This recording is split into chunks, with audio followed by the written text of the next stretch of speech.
This is the Observations Podcast for Sunday, the 7th of July, 2024. Welcome back to the podcast. I'm Dale Franks. I'm Michael Wade. And we have much to talk about this week.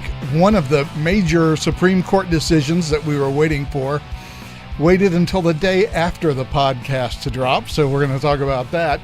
But before we get into that, I'd like to talk about democracy and its operation not only in this country, but in Europe this week, where there were two major elections, one of which turned out as expected and one of which didn't. Let's start off with the elections in France, which had their second round of elections this week. I guess we should probably explain how these systems work, because France has a peculiar one. Yeah, France has a peculiar one. So France has a mixed system. They have a parliament and they have a prime minister. They also have a separate president who has executive authority in a way that the prime minister of France does not, but the prime minister of England does. So these were parliamentary elections, and they do them in two rounds. And they do them, it's basically a 1 week long election. You have the initial round one, and in any district where someone does not win 50% of the vote outright, the next week they have a runoff. And that runoff will take the top two candidates plus any candidate that got more than 12.5% of the vote in the first round. And then they'll have a runoff. So there may be two candidates in the second round of election. In this case, there were several districts with three candidates, several districts with four candidates who end up in the second round of elections. So basically they have a general election, then a week later they have a runoff election. After the first round, it looked like the biggest party was going to be the Rally National, Marine Le Pen's Rally National.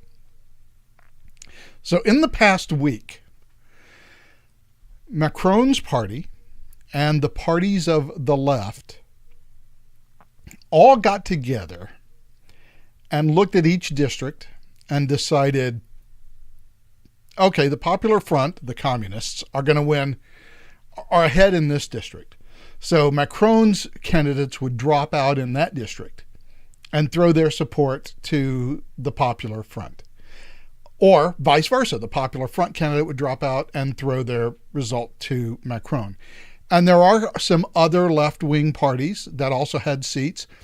Their candidates all just dropped out and threw their support to the Popular Front. So in the week between the first round of the election and the second round of the election, Macron and the Popular Front basically got together, figured out how to game the second round of the elections to prevent Rally National from taking power. And so what it looks like is that there is going to be a left-wing, well, I was about to say a left-wing government in France. It's not that easy, but basically the largest party in France, and I love the BBC's headline here, French people reject the far right. Again, that far right framing. You gotta love how that is thrown in there. But basically, what you end up with, and I thought they had a thing here that showed the seats, but they didn't. We can look around for them. But basically, due to this election change, this electioneering, as the BBC points out, the Rally National will argue with some justice that this was only possible because the other parties came together to play the system. Yeah, you misspelled all. It's not some justice. That's precisely what they did. And what we're going to be left with is a system where basically three parties have somewhat less than a third of the legislature. And they have nothing in common, right? The Macronists and the Popular Front are miles apart. Basically, the Popular Front are Trotskyites, and who forms a government? Okay, so Rally Nationale has about a third of the seats, but they're not going to form a government. But whatever government does form is going to be a left-wing government, and it's going to be, well, there was a picture I saw of one of the rallies, and it was all Palestinian flags. Basically, France has decided to give in to the Islamists, basically, and I think the head of the Popular Front already has said that, yes, if we can, we will put in an arrest warrant for Benjamin Netanyahu in Israel. So, once again, the electoral system doesn't really tell us. I guess it tells us what the electorate wants based on the gaming of the system, but basically they got together to ensure that Rally Nationale could not form a government. Right. Now Macron gets to pick the prime minister and basically form a technocratic government. Yeah, but he's got to keep the Popular Front on, and they're communists. And they're not going to like anything that Macron does because Macron is more or less a classical liberal. He's a European globalist. I mean, that's essentially what he is. Yes, he's a classical liberal in French terms, which is, half a socialist in our terms. But yeah, so you've got that going on in France. Then there was the election in the UK. Everybody knew that the Conservative government was on their way out. They knew that they were going to lose. And what you end up with is this majority in the House of Commons. The only larger majority for Labour was in 1997. Under Tony Blair, yeah. So Blair. So they didn't quite beat Tony Blair's record for a majority, but they came awful close. However, Britain has a weird system too. There are 600 and some odd constituencies, somewhere around 630 to 670. I don't remember the exact number, sorry, in the country. I guess if I wanted to do the math, I could. 412 plus 72 plus 9 plus 7 plus 29 plus 121.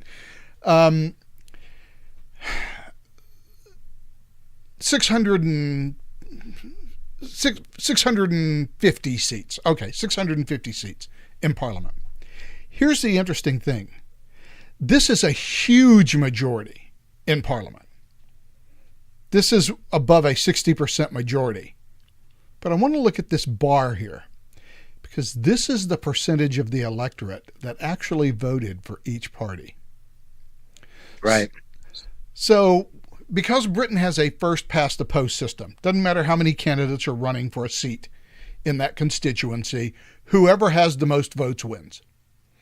And so, technically, if you had 10 parties running, and good Lord, they do, technically, if you have 10 parties running and you get 11% of the vote, you're the MP you're the MP. And everybody else has, 9%. Guess what? Or 9.8%. You got 11. You're the MP. So on 33.8% of the vote, so basically a third of the electorate, and by the way, turnout 60%. So what that really means is 20% of the eligible voters picked Labour, and Labour ends up with that large of a majority. Reform got 14.3%, ended up with 5 seats. Oh, it's 5? I thought it was 7. No, it ended up with Reform, 5. They ended up with 5 seats. Reform got 14.3% of the vote, ended up with 5 seats. Meanwhile, the Liberal Democrats, with 12.2% of the vote, ended up with 72 seats in the House. And of course, I mean, the only one that really makes sense is the Conservatives with 23% of the vote, and that's about the share of the House that they got. Right. But none of this makes sense under that system. Nigel Farage, of course, head of the Reform Party, is wanting a system of proportional representation. How that would look in a parliamentary system, I have no idea. But first past the post gets you this result. In both cases, you have basically left-wing parties now have a majority of the power. In Britain, of course, it's an absolute majority. They formed a government. Sir Keir Starmer is now the Prime Minister of Great Britain and Northern Ireland. We don't know who the French government will be. And even though Macron is president and holds many of the cards, the head of the Popular Front holds a pretty good hand himself. And we are going to get a substantially more left-wing government in France than we had under Macron.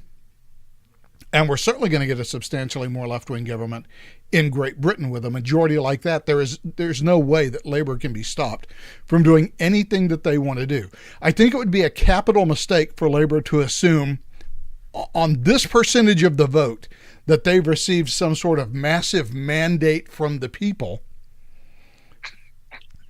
But they're going to make that mistake anyway. The mistake that they shouldn't and yet will make is that they have received some sort of mandate and they're just going to go, full Labor, which of course means pro-Palestinian. And by the way, in both cases, it means no halt to massive immigration from the Middle East. Which was the impetus behind the big NP vote for the European Parliament, which is why MP was leading so big after the first round of voting in France. That's something that, and the Greens have been losing a lot of ground. Matter of fact, they've given up nearly all of their constituency. Well, even if, let us say, by some miracle, that the Rally Nationale had won, or that Reform had won in Britain, one of the key weaknesses of both of those parties, indeed, the sort of the right-wing populist movement in Europe as a whole, and to a lesser extent here in the United States, is the problem with immigration. Now, sure, in the United States, we are receiving, we're seeing a lot of Chinese, we're seeing a lot of Middle Eastern people, many of whom, by the way, we bought in here intentionally.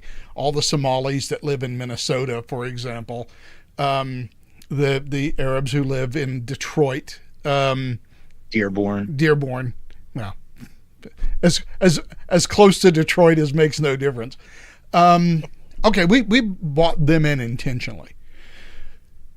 At least the majority of our immigrants do tend to come from, even though they're rather communist, they do tend to come from more or less Christian countries. So the type of historical and cultural necessity for assimilation isn't as great here with our immigration as it is in Europe, because in Europe they are getting largely Middle Eastern migration and North African and it's all Muslim, and it is fundamentally incompatible with their traditions. So the idea is one of nostalgia. There was a 1960s and 1970s, quote, France and England, where it was still French and it was still English, and we had all of these social services, the NHS and all of the French social services, which are largely basically a jobs program for bureaucrats, because France is extraordinarily bureaucratized. But everybody was kind of happy with the way things were. And they could afford these extensive social welfare programs and all of that other stuff because they were still having children. And when you look at the demographic collapse that is going on, certainly in Britain, even worse in France, Germany is which also, by the way, has this Alternative for Deutschland, another right-wing populist party, and I'm using right-wing sort of broadly in this case. Anti-immigrant is really what they mean. Yeah, sure. The problem is, if you want to go back to that Germany or that France or that England, you're going to need to start having a lot of kids, and you're going to need to start now. And you're still going to have to figure out how to get through the next 20 years before the first of those kids get into the workforce, because your demographics have collapsed, and you cannot support that. The social systems that you had as you're looking back in those rose-colored glasses were only affordable because you were reproducing at a rate greater than replacement. That is no longer the case. And where are those workers who are going to pay those taxes come from? And, right. I mean, it's the problem with every Ponzi scheme. Eventually run out of suckers. Yeah. And the nostalgia is in Europe. And I don't know how they square this circle. I want to go back to the Ponzi scheme that seemed to be working in the 1960s and 1970s. Okay, sure. Have kids. In fact, start having kids 10 years ago, 15 years ago, because you are not, those systems are unaffordable. They cannot be maintained without levels of taxation for populations that are taxed for nearly half of their incomes anyway. That level of taxation, the French, now the Popular Front is talking about increasing the top marginal tax rate in France to 90%. A lot of French millionaires are going to leave. Okay, and they've done it before. Yeah, and what are you going to do? Hold them in the country at gunpoint? Right. That is, I think, one of the big weaknesses with both Reform and Rally National, Alternative for Deutschland. Who's going to provide the tax base for you to go back to the way things were back in the good old days? Well, it's going to have to be immigration, I guess. And the only people that want to go to your countries are people whose philosophy of government and religion, and the separation of church and state, by the way, is fundamentally different from your own. And the mistake that everybody has always made, and libertarians make this here, is that these immigrants are fungible economic units that we can just slot in to pay their taxes and do their jobs. And we don't have to worry about any social or cultural or any other things. Everything will, they'll just be acclimatized. Really? That's not happening in Europe. Yeah, I mean, unless you get rid of the welfare state, and unless you lift a lot of work rules, then they're not going to assimilate. They're just going to live off the dole, which is what they're doing largely, and demanding more and more and more, creating their own fiefdoms, their own arrondissement, and they just take over. They're ghettoizing themselves. Yeah, the Labor candidate in I believe it was West Midlands, his billboards, his campaign billboards were "Lend your vote to Palestine." He's a Middle Eastern gentleman, you see. Okay, yeah, that's the major concern of native-born Britons. Lending their vote to Palestine. We have democracy, and in both cases, it doesn't seem to be very well suited to actually giving people what they want. Although, what the Popular Front, what the Rally National and Reform and all the rest of the populist movements in Europe want is not attainable with their current demographics. Because you just said, we could just cut out the welfare state and this immigration wouldn't matter because they would fail, they would starve, and then they would, have to go back home. Which, by the way, half or more of all immigrants to the United States at the end of the 19th century and early 20th century, the whole Ellis Island gang, about half of them went back home to Europe because they couldn't make it in the United States. Yeah, there was no welfare at all. Not even at the state level. It So they couldn't make it. They had to leave. And that sounds great, but tell the Europeans, okay, we can have no immigration. We can forcefully deport all of these people. All you have to do is give up this rose-colored view of the give up the NHS and all of the other social services that you have that are provided for you via taxes. Those all go away, and the immigration problem will solve itself. Well, one thing that would help is something that Finland just did for the first time in 40 years is build a new nuclear reactor. And now they're seeing their electricity prices cut in half. That would change a lot of things. Getting rid of the green energy policies would help immensely, because that's one of the most expensive things for anybody to afford is energy. Well, that's not happening in Britain now because Labour is fully signed on to net zero. Yep. So that's not. Meanwhile, Finland is now dropping its energy prices. Yeah. By the way, I'm looking at chat because chat is blowing up. Okay, if you're a gamer, this is funny. Playing Fallout 76 because I'm a masochist while you talk. Well, Fallout 76, famous disaster. This is the right podcast for that. Yeah. Keir Starmer sounds like a made-up name for a supervillain. The socialist leaders have already called on Macron to resign. Those are from Sean Muller. Aaron Secra says Labor position on immigration is actually restrictionist. However, will they actually do anything? And the answer to that, of course, is the Conservative Party's position on immigration was also restrictionist. They made promises about that restrictionism, and of course, they didn't do it. And Labor's not going to do it.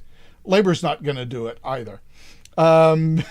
Inebriated Plutarch, 90% taxation didn't work before, but by golly, they're going to try again. They're going to hide all the maps. Well, we didn't do it right. The airports and ports. We didn't do it right the last time. This time, we're going to imprison all the millionaires so that they can't leave the country. We'll take away their passports and just strand them here and force them to give us 90% of their income. That'll work.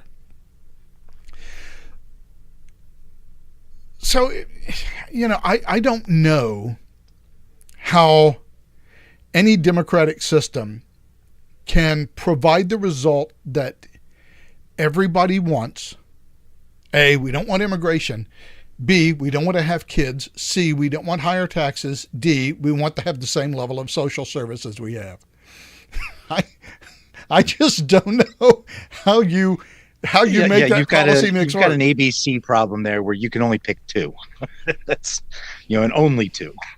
Yeah, well, it's the old software development thing. Quick, quality features, choose two. Or price, quick features, price, choose two. Right. Right. You can't. Those things are diametrically opposite. You can't have both of them.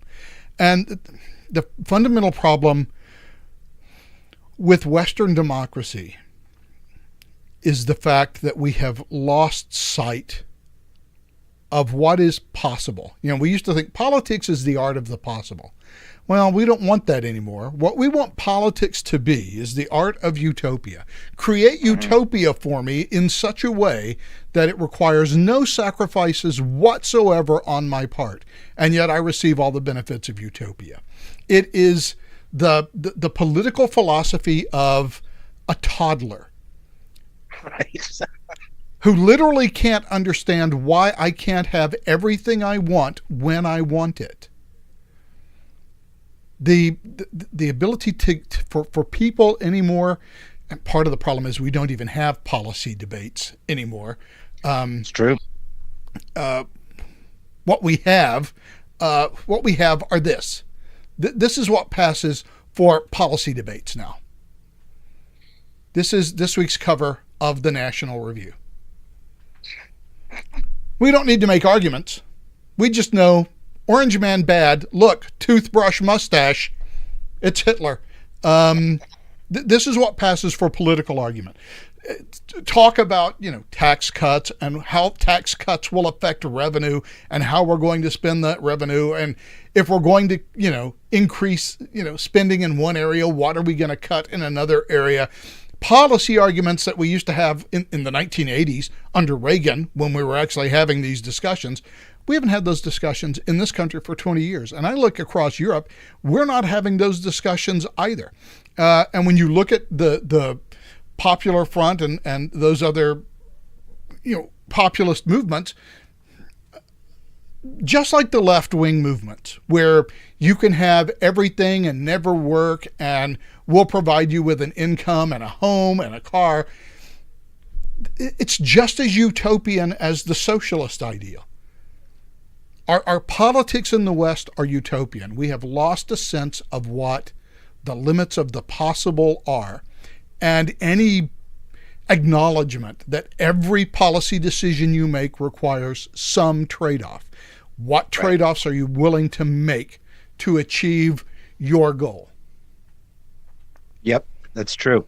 And it's well, you want this world, and the bad guys are stopping it from happening. I'm going to make it happen for you.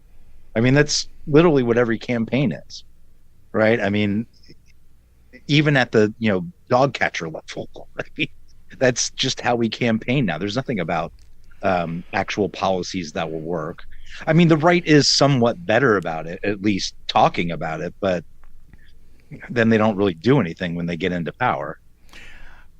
A few years ago, Chris and I had a friend who has sadly passed on since then, but he decided he would make a run for city council in the, California town, about 100,000 people, in which we live. So he's going to run for city council. And he told us once, one of the most common questions he got during his campaign was, what is your stance on abortion? Right. And he said, I didn't know how to answer because I'm running for city council. Right. Got nothing to do with abortion. Not in my bailiwick. Yeah. What does it matter what my position is? There is literally nothing I can do one way or another about it. That is an example of the kind of childishness that we see in the electorate. Mm-hmm. I want my goodies. I want my stuff. I don't want to sacrifice for it. I don't want it to look. The whole idea of Joe Biden and the Democrats has been for 20 years now. Look, we can have all of this wonderful stuff if only we could make the rich pay their fair share.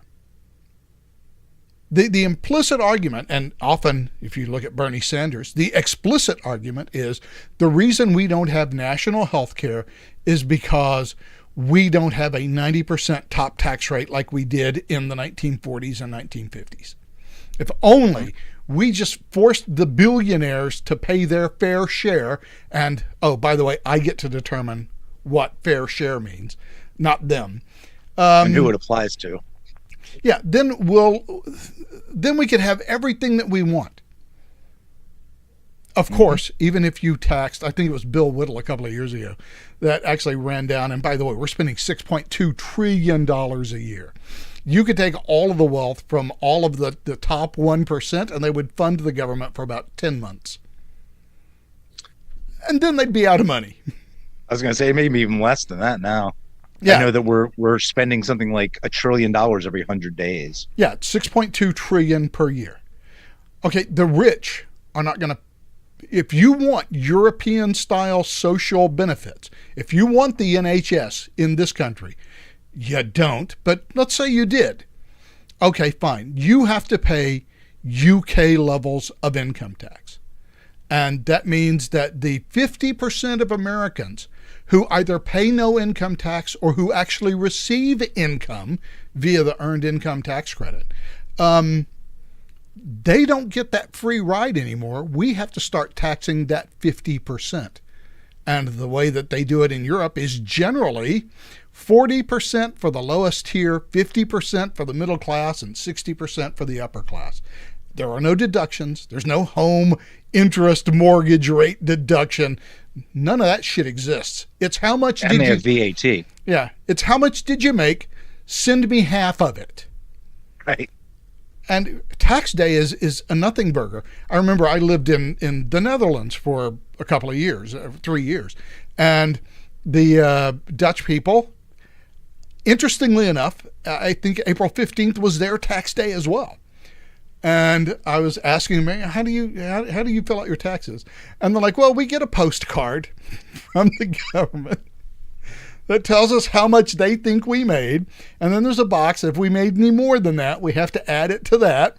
And then they know how much they took away, because they took away half of our income via withholding right out of our paycheck.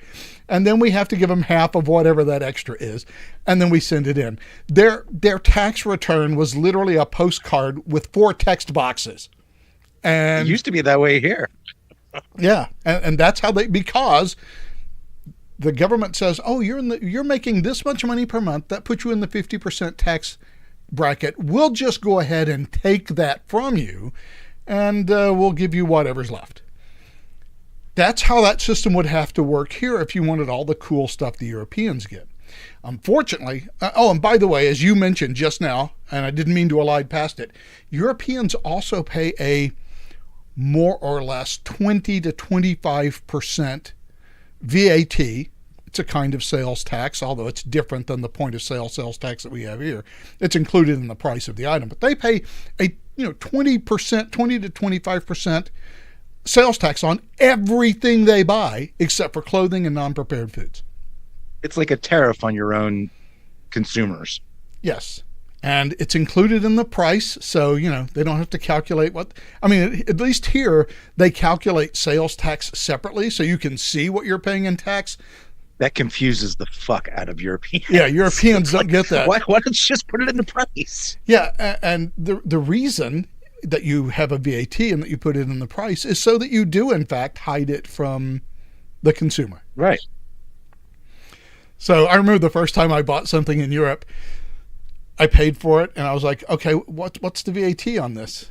There's no sales tax here. And they're like, oh, we don't do that. They were like all confused as to why I was asking. Oh, this is just what it costs. But what it costs was an extra, in Holland at the time, an extra 23%. Now, because I was a heathen foreigner, I could go to Headquarters Allied Forces Central Europe and go to their VAT office that the Dutch government ran there. And I could walk in and say, I'm a heathen foreigner, give me my VAT back, and they would refund it to me.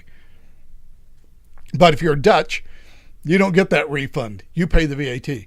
So, they're taking a huge amount of tax from even poor people. Sure, they provide a lot of services, but they're going to take at least 40% of your income. Yeah, a VAT, actually any sales tax is naturally regressive, no matter what form it's in. So it's automatically going to be regressive. And with poor people actually paying taxes as well, it can be a bit punitive. But, they seem to like it. They like that they have free healthcare, and, they can pick up a bike wherever they want to in Amsterdam. Sure, but I don't see all the benefits, but they seem to see them. Well, from the European point of view, those benefits used to work when you had a culturally and socially cohesive society. Socialism works well in Sweden when it's 3 million Swedes who are all saying, yeah, it works. Right, just like it does in Japan. Or any other sort of homogenous area. The second you lose that homogeneity, all of that goes away.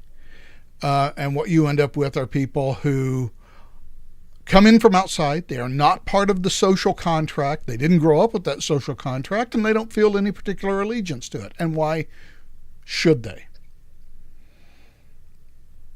And so... Right. So I don't know how they square that circle, but the democratic systems they have don't seem to be well suited to providing what people want, largely because what people want is this wish list of utopian ideas. Democracy works great if you have a well-informed populace who are interested in policy. If you don't have that, democracy is a pretty tricky system to keep going well, because everyone is demanding maximal gains for minimal effort. And that's just not how the world works. And just like any system, it's, it suffers from capture. And our political systems have been captured by the political class, and it's used to, benefit themselves at the expense of constituents. And same in Europe as it is here. I mean, this is a Western society thing. Sure. And we appear to be, the electorate appears to be, perfectly willing to let it happen. Well, except for these populist movements. I mean, that's what's fueling it. Yeah, but the average voter says, yeah, I hate Washington. Congress is a bunch of incompetents. Well, not my congressman, but all of the others are a bunch of assholes. My guy, I'm going to reelect him 12 times. And so what you end up with are people who do, 15 terms in Congress. Like this fella, Jerry Nadler. Let's particularize the particular issues facing our democracy currently. Jerry Nadler, among 4 other senior Democrats in the House, and Jerry Nadler's been in the House for, 30 years now, something like that? Something like that, yeah. Maybe longer than that. He went in the House in the 80s. He may have been in there for 40 years now. He'd been around for a while. He's asking for Joe Biden to resign. We talked last week about how badly Joe Biden did in the debate. He hasn't really recovered since then. Today, he was campaigning in Philadelphia, and he was very keen to tell people in Philadelphia, for as long as I can remember, even back when I was running for my Senate campaign, I always counted on Philadelphia to get me across the line. You were a senator from Delaware, Joe. So now, whatever you may say about Joe being non-compos mentis, I don't find it entirely unbelievable that some sort of voter fraud where Philadelphia votes were transferred to his campaign in Delaware. I'm not saying that's not possible or it didn't happen. Let's just put it that way. Because either there was massive voter fraud from Philadelphia helping him win his electoral campaigns for Senate, or he's having a problem remembering stuff. One of the primary things being that he was not a senator from Pennsylvania. He didn't grow up in a Spanish neighborhood. He didn't grow up going to shul. There's a lot of things he doesn't seem to remember. Joe Biden must have had the most must have lived in the most multicultural neighborhoods of Scranton, Pennsylvania, growing up. Well, I lived in a Hispanic neighborhood in Scranton, attended the local shul, went to my, a black church on Sundays. After going to my Catholic church. Yeah, Joe Biden, he remembers a lot of things that... And then I hung out with the Greeks for the rest of the day, eating baklava. That don't seem possible, especially for anybody who's been to Scranton, Pennsylvania. Or even Wilmington. He grew up in Claymont. Yeah, Wilmington, Delaware. So anyway, Democrats are now saying, this is in the House. The House had a call.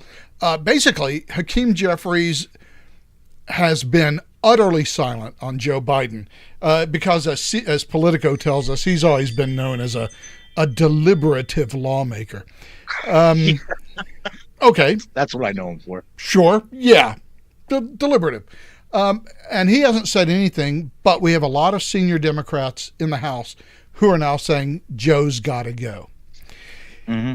It's not confined to the House because Mark Warner, one of your guys from Virginia, Mark Warner wants to organize a discussion among Senate Democrats to figure out what they can do about Joe Biden. They're on recess. Do an Amendment 25. I mean, yeah, they're on recess currently. But next week, I think next week is the big week.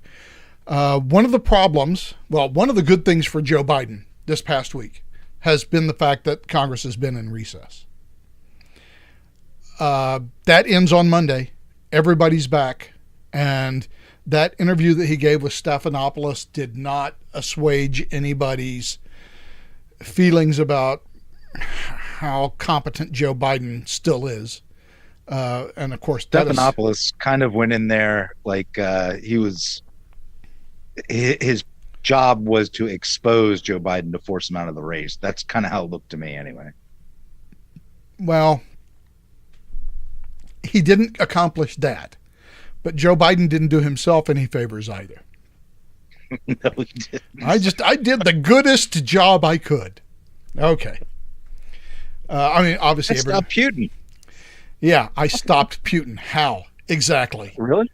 So we can end all that money to the Ukraine now? Yeah, because you stopped Putin. Okay. So Joe Biden, of course, says, I'm staying in this thing. I'm never getting out of the race. I am the nominee. I'm the only man that can beat Trump. You misspoke. You said Joe. You mean Jill. Yeah, sorry, you misspelled Jill. Okay, but he can't say anything else, really. I mean, he has to say that. I am going nowhere. Right up until the moment he says, I want to alter my previous statement slightly. I'm going. Mm-hmm. But until he says, I'm going, he has to append nowhere to the end of that, because if he even hints that he's thinking about dropping out of the race, caves. The knives come out instantly. Immediately, yeah. So he doesn't have any other choice but to say, I am in this for the long haul. I'm the only person that can beat Donald Trump. You have to stick with me, and I'm fine. And he's going to keep saying that right up until the point that he's forced out. So here's the question. Are they going to force him out? I think so. I think they're bringing the big guns to bear. I mean, Obama is still out there defending him. There are certain newspapers, the Times and the Washington Post, are kind of running op-eds and stories both ways, but they're giving a lot of prominent space to their opinion writers and to guest writers to support Joe. But they're also running the stories where, there are top Dems calling for Joe to step aside for the good of the country. And if enough of those people start grinding down on him, they may convince him. I don't know. He seems bound and determined, and I think that's mostly because Jill's bound and determined. And Hunter knows which side his bread is buttered on. So he knows that he's in much better place if his father stays in office. I do think he is eventually going to wear down, and they're going to do it in the most haphazard, screwiest way possible. My assessment. But they've got to do it before, what is it? The end of July? Yeah. End of July? My assessment is when Ohio is. Yeah. My assessment is, that the Democrats are generally incompetent and they will do it in the most fucked up way possible. I think that's a given. I think the time window for them to do it is so short that whatever they need to do, they need to do it quickly. Yes. If you look at the polling, and I don't know how much this would work down ballot, but Joe Biden is a millstone at this point around the Democratic Party's neck. And let's be honest here. Trump is not exactly someone with coattails either. He has not been in any of the races he's run in. So the fact that Joe is beginning to be a drag on Democrats in some tough races, it just kind of underscores how badly he is doing right now and how much his party does not want him to be at the head of the race. Yeah, see, Trump is a weird anomaly in Republican politics in that Trump's fortunes in his presidential campaigns appear to have had no effect at all on congressional votes. Right. So Trump wins the presidency, loses Congress. Loses the presidency, wins Congress. Whatever happened to Trump, the exact opposite happened to Congress. So there is a disconnect in Trump's electoral outcomes vice what happens down ballot. That's super unusual in American politics. I don't know exactly how to explain that, but Joe Biden does have coattails, and Joe Biden's chances affect what happens down ballot. And you've already got more than half of Democratic voters, it's almost 60% at this point, saying he should drop out. Mm-hmm. He's not going to do it. So much for the will of the people and democracy that Joe is trying to say. Yeah, right. Joe loves democracy. All those Democratic delegates who were already promised to him. Yeah. Yeah. Joe Biden. Screw you guys. We're going to have an open primary. Yeah. Joe Biden loves democracy right up to the point that it doesn't go the way he wants. But you've got that going on. There is a short time window to get rid of him. People have been talking, and this is the trouble with, what some people say, who, but some people apparently are talking about, well, look, let's just go ahead and have a do-over. Let's just get rid of Joe and let's have like a 3 or 4 week open primary. How you're going to get that run at the states, I have no earthly idea. Right. I mean, the delegates aren't even supposed to be there until like August 10th or something. Yeah. So there being Chicago. Yeah. So what is this mini primary? And we'll just get all the people who want to run for president, except for Joe, will now just jump in and say, hey, vote for me. And I guess it'll be a mini primary in that they will campaign and Joe Biden's delegates will all be released to vote for whoever they want, I guess. And then you just Kamala has a claim, though. Kamala has a claim to those delegates. She was on the ballot with Joe. So she's actually got a legal claim. Yeah. Those delegates belong to her as well. I hadn't gotten to the Kamala problem yet, but there is, as you mentioned, the Kamala problem. What do you do with her? Last time she ran for president, she never got more than 3% of the vote from Democrats. She dropped out primary with less than 1%. Yes. She didn't even make it to Iowa. Yeah. And as you say, she can come back and say, no. If Joe Biden drops out, I was the vice presidential nominee. I've already been chosen. So right. If Joe drops I've been elected out once. Yeah. Joe drops out. I am the heir apparent. Fight me. And then what does she do? Go into federal court and say they can't throw me off the ballot? She does something stupid because she wants that job.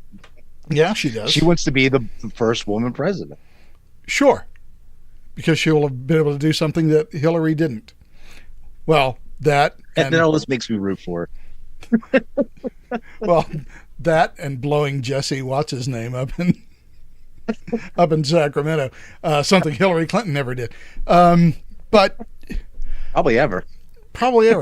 But they're just one of the reasons why I think that this is just going to be a nightmare is you can't just dump Joe and dump Kamala Harris. She exists. She's the vice president of the United States, God help us.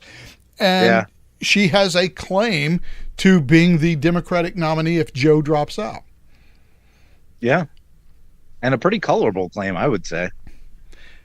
I have no idea how you would resolve that. I have no idea what the rules involved would be. I really don't know. I mean, obviously there's probably some Democratic Party bylaw that Yeah, there are, but governs it. I have no idea what they are. Whether they'll respect them, of course, is an entirely open question, because if your problem is that Joe Biden looks like he's headed for an electoral defeat in November, and you got to get rid of him, your goal is to replace him with, well, your goal is to replay 2020. Let's find somebody who's nice, middle of the road, that nobody has strong feelings about, but who is cogent and can make a good case. And let's put him up there. It may be Gavin Newsom. Maybe Gavin Newsom, God help us. He's super middle of the road. But find somebody who has the gift of gab, who can get out there, who does not seem offensive or scary. And we can probably beat Donald Trump with somebody other than Joe Biden. And that's what this all comes down to. There is a lack of confidence that Joe Biden can actually beat Donald Trump, because now we know what a Joe Biden presidency looks like, which we didn't in 2020, although I could have told you had you asked me. In fact, we did. And if your problem is that he can't win, you've got to find somebody who can. Kamala Harris is not that person. That's correct. Because she cannot move into... And neither is Buttigieg. I can't believe I'm about to say this. I can't believe I'm about to say this. But she cannot move forward into this campaign in the future unburdened by what has been.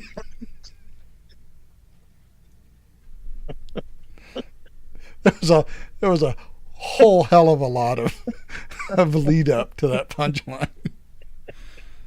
However, it is true, because she carries a lot of burdens with her.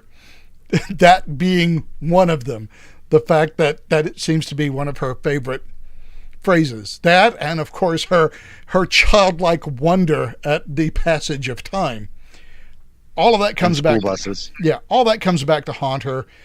Plus all of the stories she told, like, she marched with Martin Luther King when she was growing up in California, apparently, in the 70s. Okay, sure. She has that same sort of fabulism in her past that Joe has. She said that? Yeah, she had something about how she, was doing He died in 68? Yes, he did. So she wasn't marching with him in the 70s. Yeah, she wasn't marching with Dr. King. But, she has that story out about, her and Dr. King during the civil rights movement, 2 years before you were born. Okay, sure. Yeah, that tracks. In any event, they can't pick her. They have to pick somebody else. If you get rid of Joe, you've got to get rid of Kamala. I don't know how you legally get rid of Kamala. I don't know what the Democratic Party's bylaws on that, but it seems like there would be hoops to jump through. So, yes. So, all of this talk, whether it's, Jerry Nadler in the House or Mark Warner in the Senate, you say they want to get rid of Joe, and you say you think they will get rid of Joe. And then what? How does this not become a disaster on the order of McGovern picking Thomas Eagleton as his running mate and then learning that Thomas Eagleton had spent a significant amount of time in an insane asylum? It's a pretty good parallel, actually. Yeah, you don't. Plus, all the rules. The Chicago Convention is going to be protested already by Hamas supporters and probably Antifa and other Jew haters. There's going to be a lot of commotion. Not to mention, they have to make this choice before the actual convention, because otherwise they can't get on the Ohio ballot. Exactly. So you've I mean, got till they August. literally have about 3 weeks. Yeah, and so having Congress, having that debate while Congress was in recess from a timing perspective is the worst thing that could have possibly happened. Yeah. Because we've had a 1 week interregnum where nobody can really do anything. Nobody's been in Washington, D.C. Now they're all getting back together. Now they can talk. This is the week, I think, where we figure out what, and I think it has to be. If they don't do anything this week, I don't know that there is enough time left. There may not be enough time to actually oust him.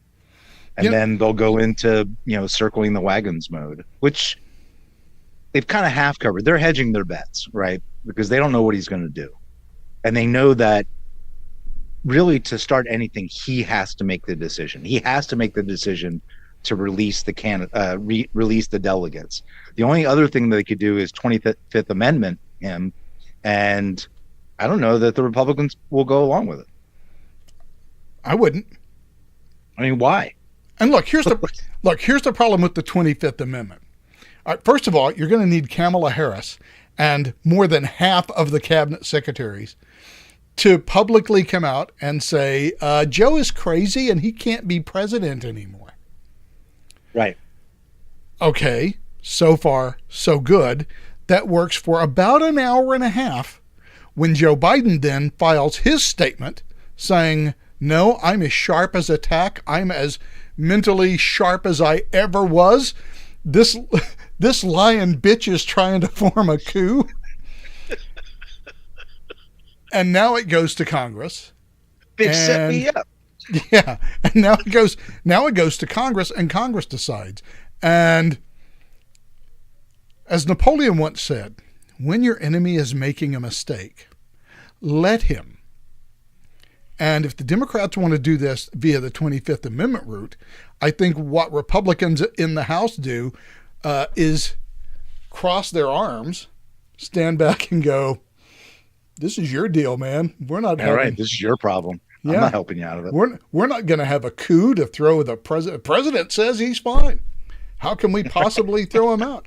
I believe every word of this letter. I believe every word of Joe Biden's letter that says he is competent and this is some sort of unconstitutional. This is a constitutional crisis. We can't sign on to that and just make the 25th Amendment works great if the president really does think that he's Joan of Arc and can't really certify that he's capable of performing his job, or if his certification letter says, Jesus came down to me in the form of a bunny and said, you aren't crazy, so see, I can be president forever. Also, I'm Napoleon Bonaparte.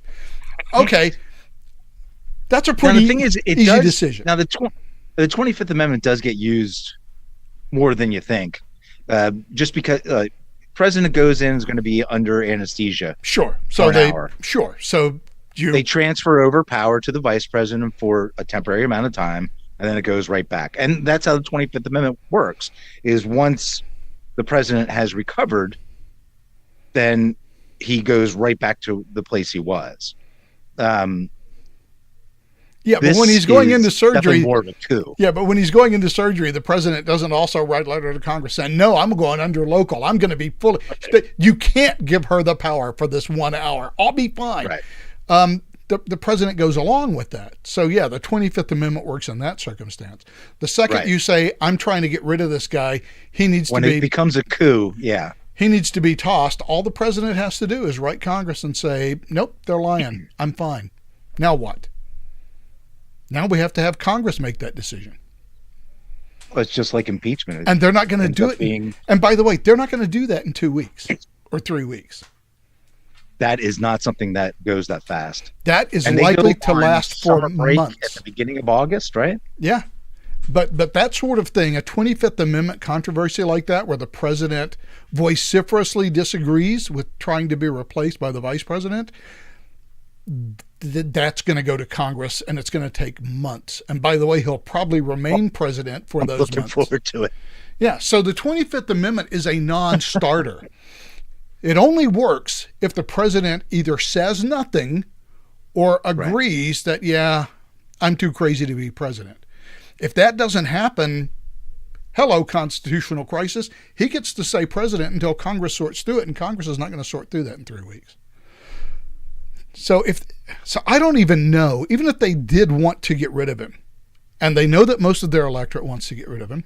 They know what their polling looks like. And according to, talking about the knives coming out to stab Joe in the back, we've seen a couple of leaks this week of internal polling reports from Democrats that show Donald Trump probably is going to be north of 300 to 330 electoral votes if this polling is correct. And these numbers hold until November. So that's horrible news for the Democrats. And the chances of Joe Biden significantly improving between now and November are probably not in the cards. So I don't know where they go. The time they have is too short to do anything if Joe doesn't want to do it. And that's the key. It's only if Joe can be convinced. And they're putting the full court press on. Because their best option is for him to release the delegates and then have them have an open primary, essentially, at the or an open convention, I guess is what it's called. Again, they have to do it without actually being at the convention, which is where the horse trading takes place. So I don't know how they do this in any kind of realistic sense. I know that they have already planned to have a shadow primary, or excuse me, a shadow convention, so that they can make the ballot in Ohio, and then have the actual convention, for some reason afterwards. But I don't know what their options are. I don't know what the rules are, and I don't know how possible it is. The Democrats certainly think it's a really tall order to get rid of him. Well, it is. I would think that they know their own rules better than I do. Yeah, I mean, I'm not a scholar of the Democratic Party's bylaws. I just don't know how they can get rid of him. I understand the thinking. He's a millstone around our neck. If we get somebody who looks halfway competent, the general dislike among the electorate for Donald Trump will probably will squeak us through on a narrow victory, as long as plus cheating, as long as we can hold Michigan, Wisconsin, Pennsylvania. We're probably going to get 273 electoral votes. We'll win the presidency. Donald Trump goes away forever. That is not certain to happen with Joe Biden. I think it's not certain to happen with anybody. No, it's not. Because again, I don't know who they can pull. It's not. However, your problem is that you have now got to keep Joe Biden essentially away from the public for the next 4 months.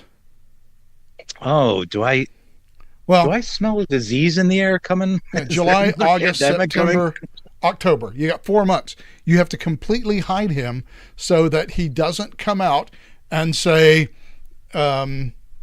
whatever it is that he might say, I depended on Pennsylvania, my mother is on fish. Philadelphia to get me across the line.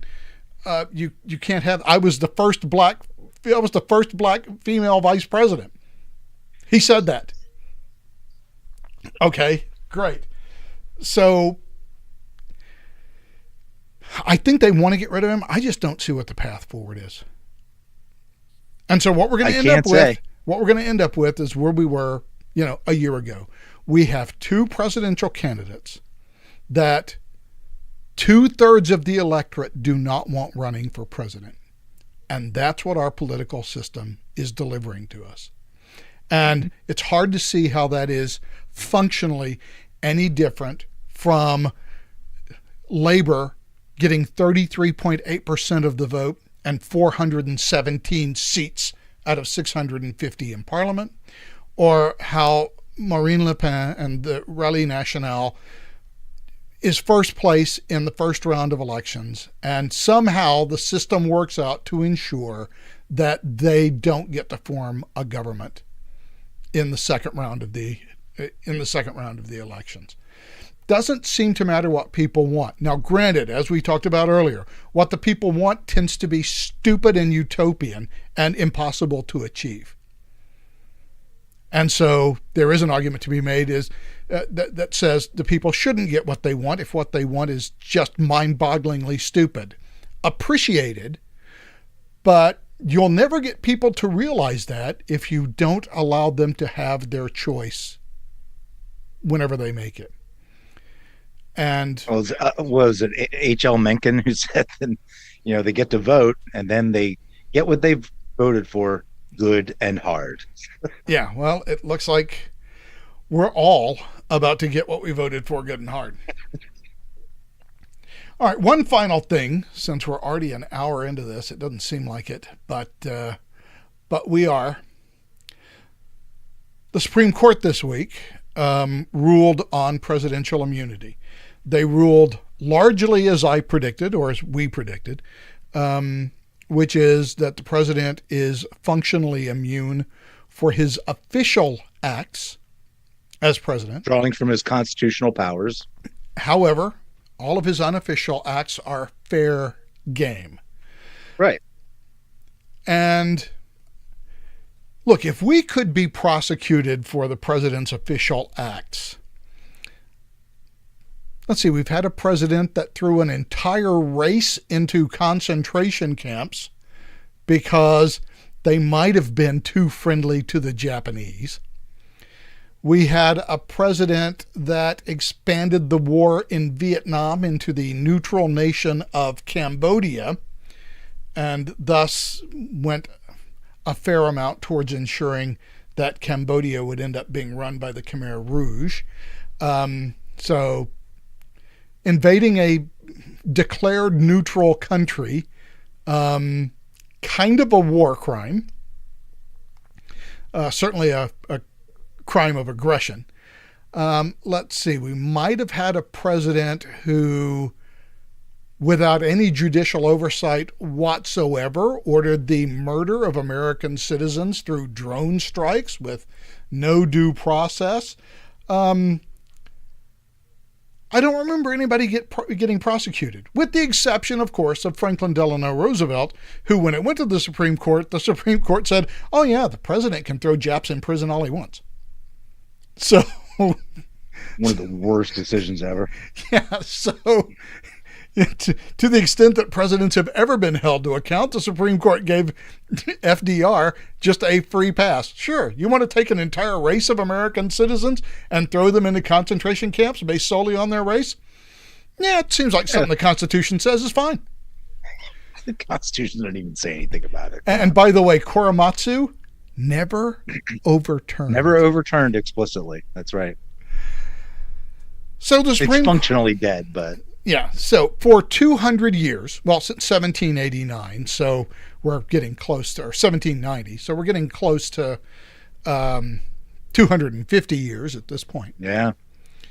We have generally held American presidents to be immune from prosecution for their official acts. Nobody made a ruling on it or anything.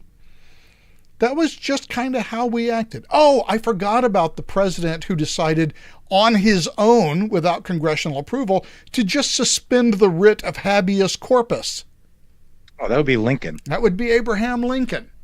He just decided, you know what, if I want to throw some southern son of a bitch in jail for as long as I want to, I'm just going to do it.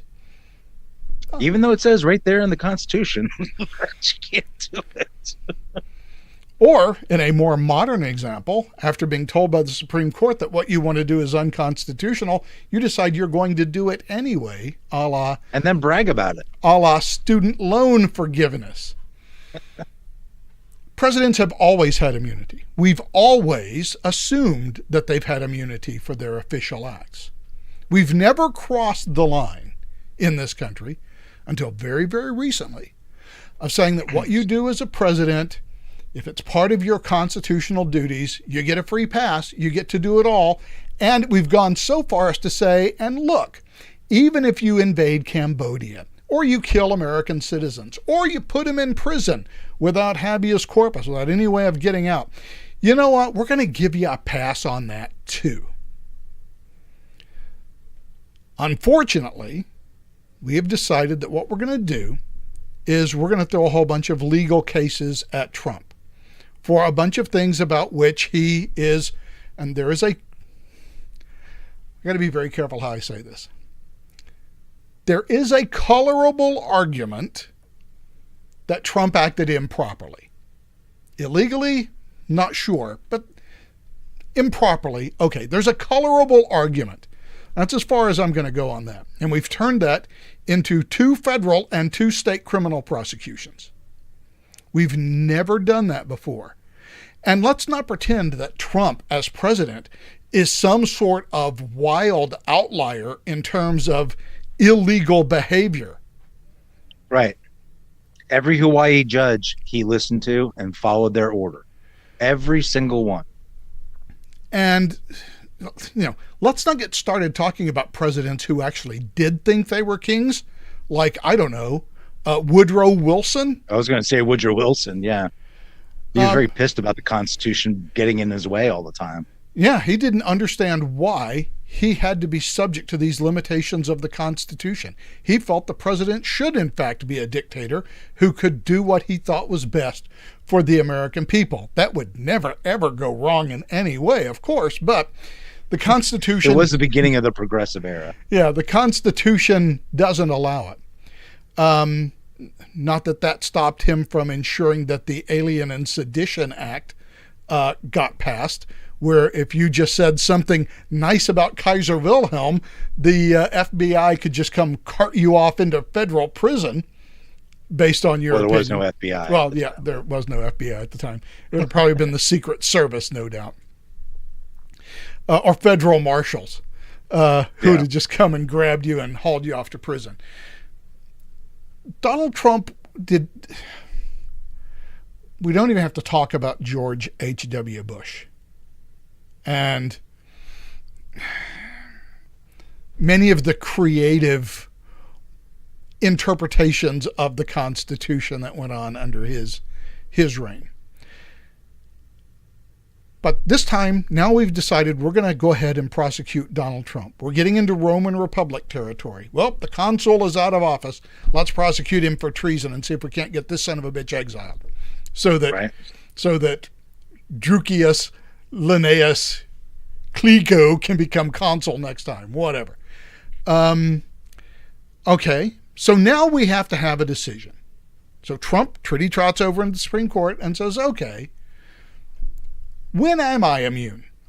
Trump, of course, argues, I'm immune for all things since the beginning of time. The Department of Justice, the president is never immune from anything at any time, despite the fact that it is a long-standing Department of Justice policy that you cannot indict or prosecute a sitting president. Where did that policy come from? I wonder. That was the 90s. How did that just appear? In any event, he goes to the Supreme Court, and as I believe we both agreed when we talked about it at the time, this is not a decision you want the Supreme Court to make. We really don't want this to be in black and white. It'd be great if there was a gray area. But now we got to do it because we decided 4 criminal prosecutions on a former president, using his official acts as evidence. What are the limits there? Okay, 6-3, the Supreme Court said, yeah, he's immune for his official acts.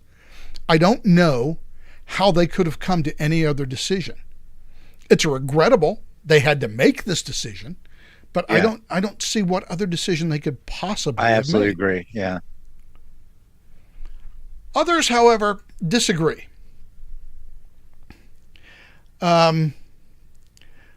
It's a fundamental principle of our nation that no one, including the president, is above the law. My constitutional amendment will reverse the Supreme Court's disastrous decision.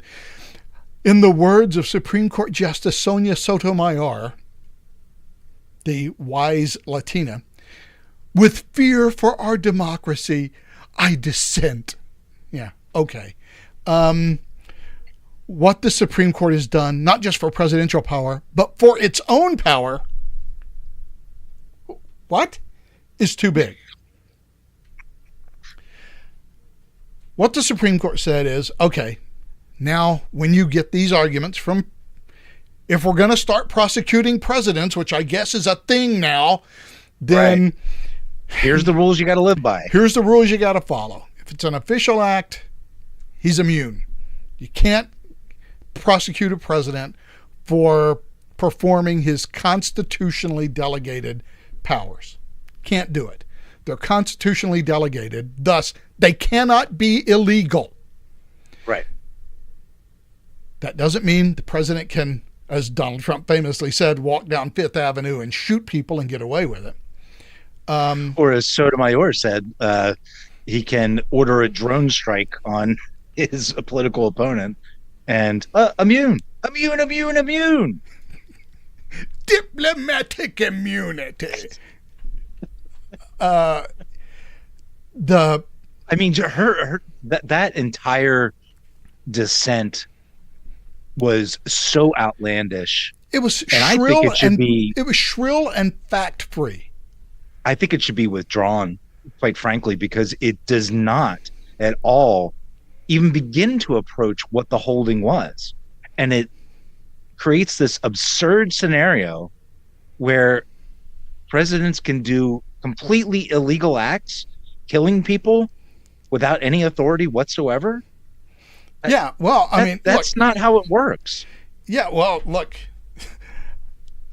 leave it to Joe Biden to come out with that. For all practical purposes, today's decision almost certainly means there are virtually no limits on what a president can do. It's just not true. Yeah, I don't even know how you make that argument with a straight face. And first of all, are we all pretending, by the way, that impeachment no longer exists? Right. I mean, impeachment is still a thing. You can still just throw the president out of Washington, D.C. like some kind of poison troll. And by the way, you don't need a crime to do it. A high crime and misdemeanor is whatever Congress says it is. That's right. So there are limits on what a president can do because those limits are specified in the Constitution. It's the whole point of the freaking Constitution is to limit the government. You know, this has got a Daily Onion. Archduke Franz Ferdinand declares, "No man can stop me." That is, you know, the power of this office, again, Biden, will no longer be constrained by the law, even including the Supreme Court of the United States. The only limits will be self-imposed by the president alone. That's just ludicrous. And these are and that's not at all what the thing says. It says right there that nobody's above the law. Roberts went out of his way to say, look, just because the president's immune from some actions, constitutional duty actions, does not mean that and the outer limits, as he called it. So there's 3 categories. And of course they came up with a fucking test. Oh, by the way, 3 categories. By the way, I'm sorry, corrected in chat by Jim McGinnis. The Alien and Sedition Acts, John Adams, 1798. You are correct, sir. Right. The Espionage Act of 1917, and what I was thinking of, the Sedition Act of Sedition 1918. Act. Yeah, he had 2, right? Yes. But yes, and there were also the Alien and Sedition Acts under John Adams. Monroe. John Adams, yeah. Anyway, what this decision said was that there are 3 categories: absolute immunity for carrying out constitutional duties, rebuttable immunity for outside official acts, so things that aren't maybe done to carry out a constitutional duty but not necessarily a constitutional duty. And then, so for example, Trump trying to ensure safe and fair elections. It's not really his constitutional duty, but it is a duty that follows from other things, and whether or not he was acting within that duty when talking to like Brian Kemp or whoever. I mean, that's a question of fact. And then outside of the duty, outside actions at all are completely non-immune. So after leaving the presidency, the boxes and everything that he took with him could be subject to criminal penalties if he did something that violated a statute or some other regulation. Right. I mean, That's all they said. being a good Supreme Court, they decided to impose a test on presidential immunity. Fucking hate the tests. Because that's what the Supreme Court does. The Supreme Court creates tests that we can use to judge. It's like they're writing logic problems. Exactly. Well, let's see. Mary is married to a brown-haired man. Yeah. So now we have another test. But fine, they had to come up with something, and I don't know what they could have come up with that was different than. And that's the problem, is what they should have never been faced with this question to begin with. But now you got it. You forced it on them. Of course, that's where it was going to go. Yeah, because here's the thing that gets me. There's literally no other decision they could have made. There's no way the Supreme Court could have said, look, if you're fulfilling your constitutional duties and people don't like it, they can just prosecute you for it. That would be insane. Yeah. There's actually a word for that, champerty. And, Which, Biden... Go ahead. I was going to say, it mostly involved buying up debts or claims against the monarch, and then by rich people, or earls and nobles and whatever, and then pressing those claims with their own money. They basically buy the claim and then they press it on their own, and that's just lawfare. It's simple lawfare in order to force the executive to do what you want. Yeah, well, let's continue with Joe Biden. Monday's decision he characterized as to be part of a trend of attacks on a wide range of long-established legal principles of our nation. Look, if there is a long-standing legal principle in our nation, it is that we don't go after ex-presidents. Well, this is the kind of answer you get from somebody who came in last in their law school class. Yeah, Trump didn't break that. Your guy did. You forced this. And it's still doing. Yeah, you forced this. You forced this to the Supreme Court. This should not have gone there. But once you made an issue of Trump's official acts as criminal acts, he gets to go to the Supreme Court and say, hey, wait a second, are we playing fair here?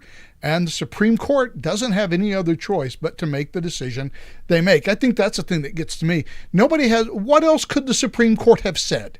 Nobody provides that argument. Nobody gives up. What the Supreme Court should have said was, this is how it's got to work, and this is how we protect for it. No, it's just, no one's above the law. Everybody can be prosecuted for anything, for any reason. That's just stupid. I remember that the decision was grounded in the concept that by having lawfare against a sitting president, you're now putting the nation in danger, and you're making the president very vulnerable to being manipulated. That's not something that we want. That's not a good thing. And then Joe Biden, of course, as somebody, by the way, somebody said, leave it to Joe Biden, Jim McGinnis, leave it to Joe Biden to misinterpret the Supreme Court in the most ridiculous fashion possible, but also the most self-aggrandizing way possible. Which brings us to number 5. I know I will respect the limits of presidential powers, as I have for 3.5 years. He hasn't done it once. What? He openly brags about defying the Supreme Court. I mean, talk about an extrajudicial president. Yeah, I mean, the Supreme Court said I couldn't do this, and I did it anyway. Okay, Joe. It's just. However, he's going to deliver that utopia. The number of people who have gone into, like you were saying, the president can now just drone strike anybody and he gets a free pass. The president can just call in the SEAL Team 6. Yeah, can call in SEAL Team 6 to assassinate his presidential opponents, and nobody can do anything about it. They've made him a king. Yeah. Which, by the way, the King of England never had that much power. That's right. At least when the King of England There wanted was that the turbulent Archbishop, priest thing. when the King of England wanted the Archbishop of Canterbury murdered, he didn't actually tell anyone to do it. All he said was, "Shall no one rid me of this turbulent priest?" That's all he said. How that got interpreted, but even he knew that he It's couldn't. an innocent statement.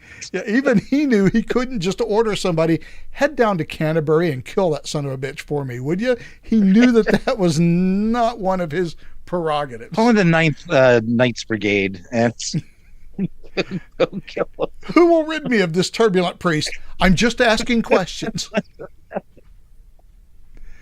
But the way this has been put out is that, okay, the president is now a king.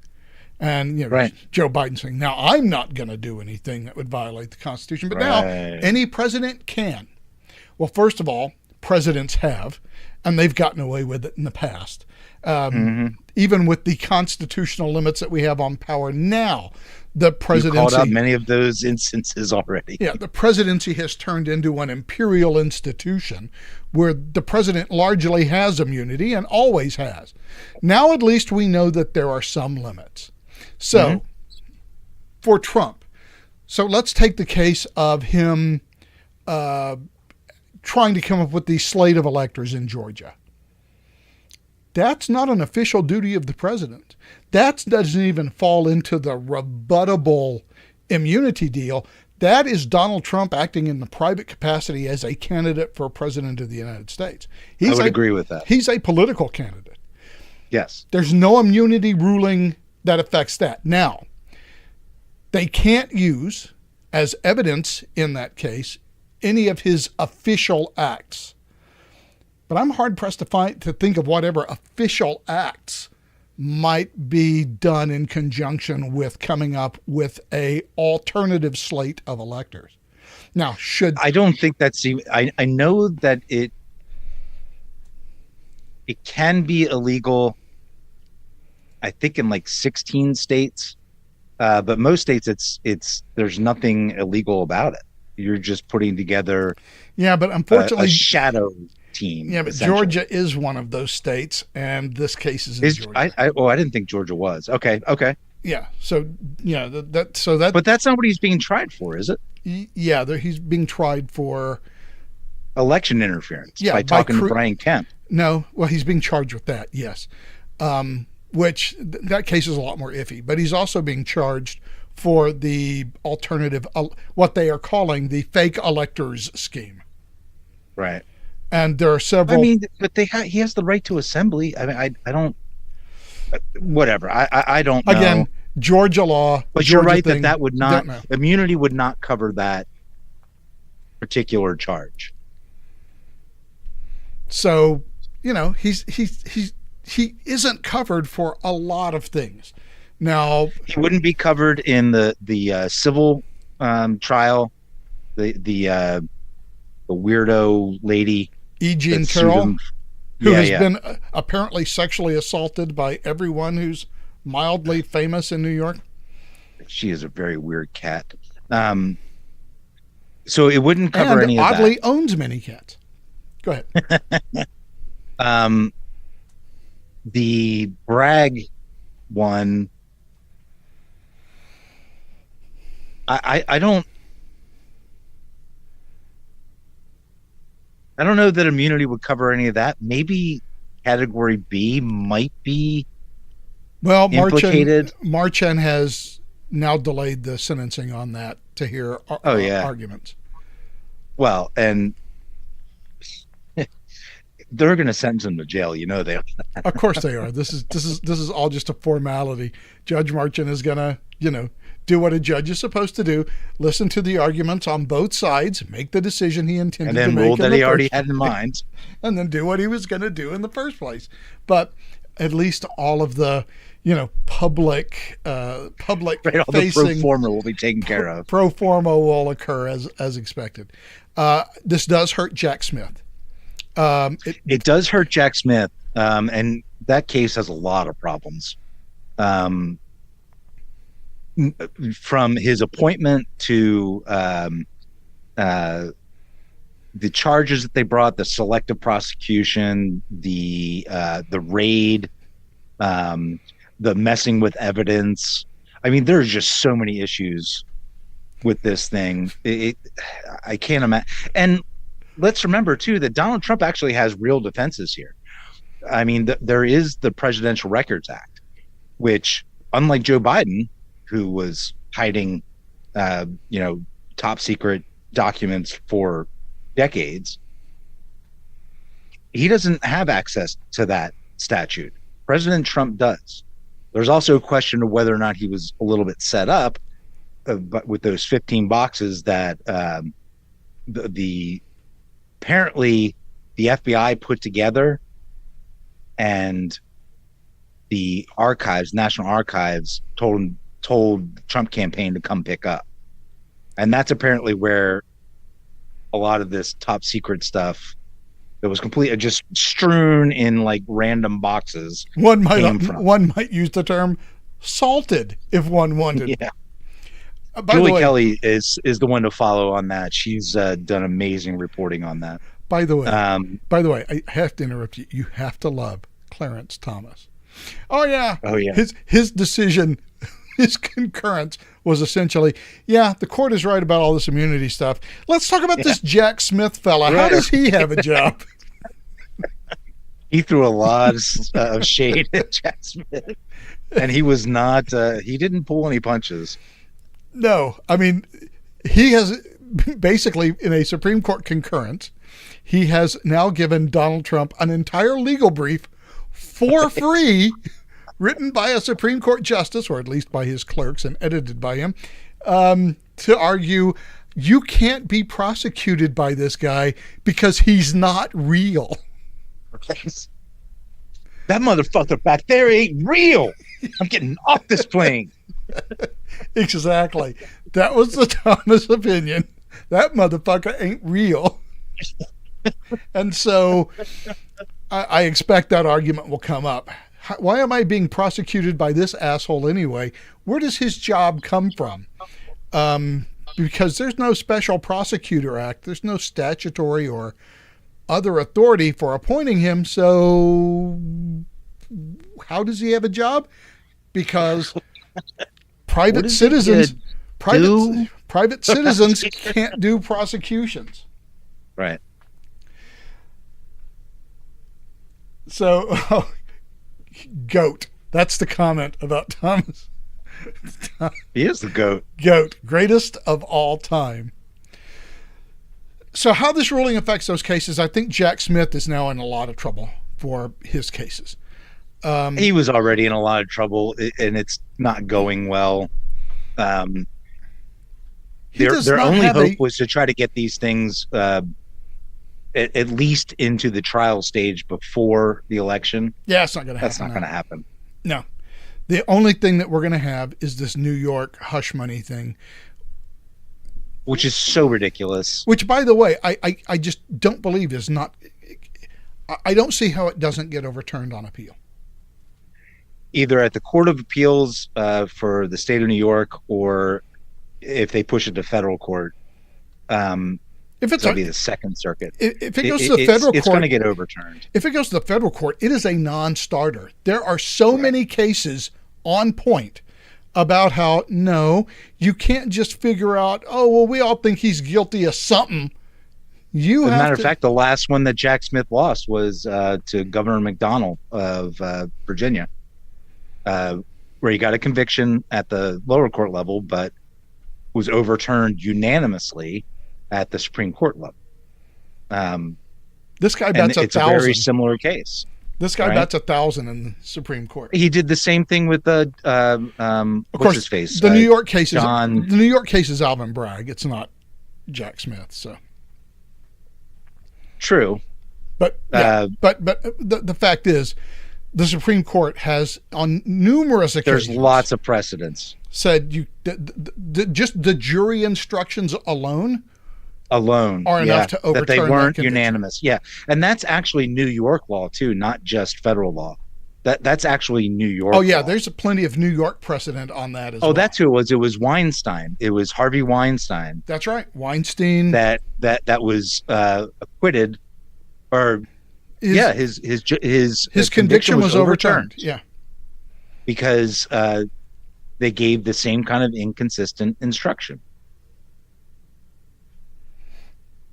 So that case goes nowhere. So what they're going to end up with is nothing prior to the election, because all of that stuff is on hold now.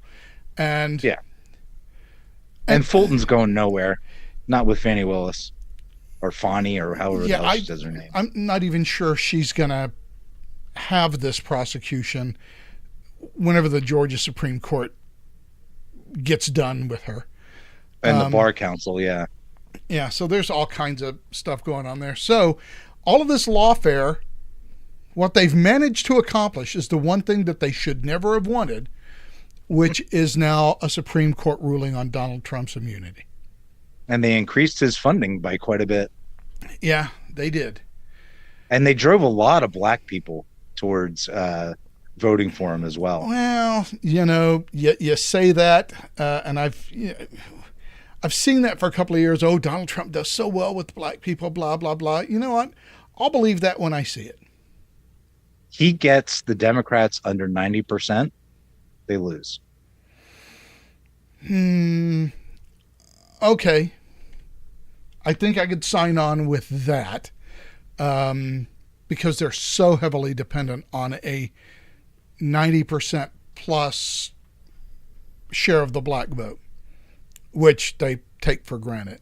And if that drops to 80 or 75, they're in But it's also the Jews and trouble. the Hispanics who are having serious doubts as well, especially the Jews. And it's mostly black men and Hispanic men. Let's make that clear. Yeah, that is true. Well, it'll be interesting to see how it goes. However, we are going to have to wait to see how it goes, because I think we are just about out of time. We've been here for a little over an hour and a half, so I think I'm going to pull the plug. That's a quick hour and a half. Yeah, I know. It never seems like it unless I really have to go to the bathroom. But but I went beforehand, so this hour and a half seemed like it went really fast. But as always, Michael, have a great week. We'll talk to you next time. All right, buddy. We'll see y'all. And thank you for joining us on this edition of the podcast. Appreciate the fact that you did. Look forward to talking to you again next week. Have a great week. So long.